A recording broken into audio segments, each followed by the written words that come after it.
Without political power, a political party is obsolete. And obsolete is what the EFF now appears to be becoming, given that it lacks political power. So let's actually go into the news stories. The first news story is that Julius Malema has come out and basically said that Jacob Zuma is inviting him to fight. He says that there's been a mass exodus of individuals leaving the EFF and going to the MK party.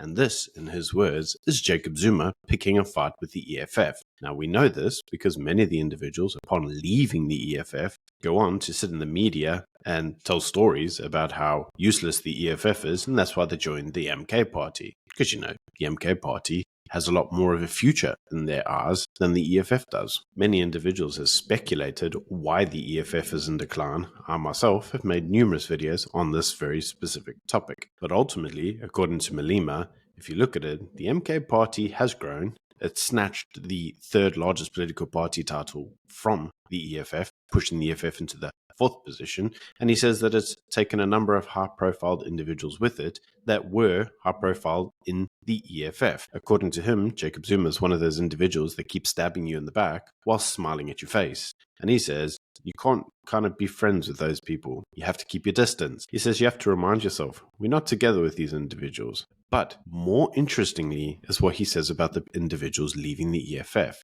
He says that many of them are known for laziness. This is specifically a reference to the previous public protector and also Dali and Bofu, both of which did nothing in their tenure, apart from, shut their mouths off on the media and appeal court cases that are literally going nowhere. And Malema says that he had to carry them politically because none of these entities actually had any political currency.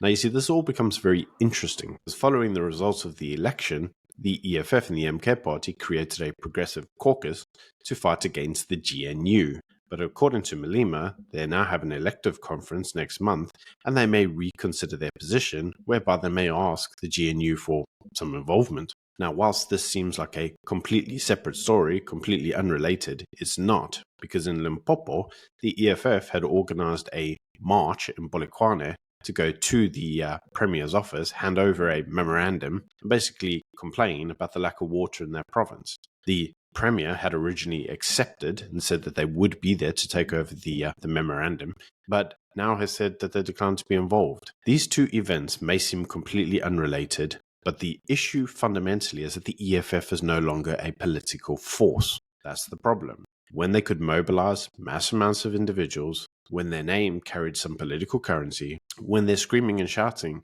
got them some attention in the media, the EFF was taken more seriously politically. But now that their political currency seems to be waning, nobody's taking the political party seriously.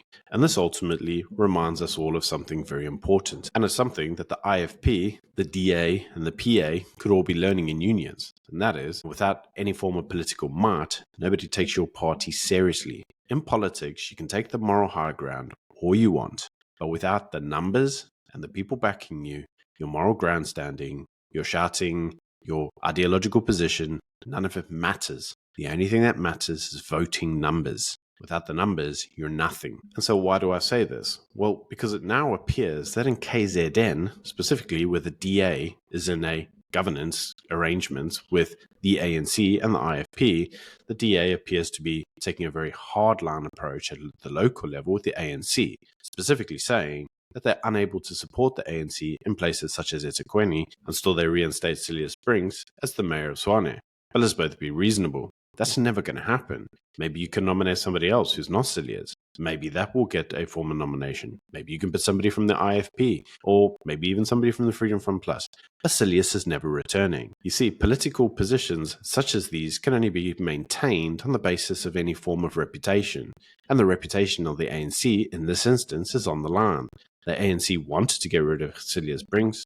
They had a lot to say about him, and so they ultimately managed to kick him out, them along with Action SA. For them to go back on that would be for them to lose forms of political currency themselves. It would make them look hypocritical.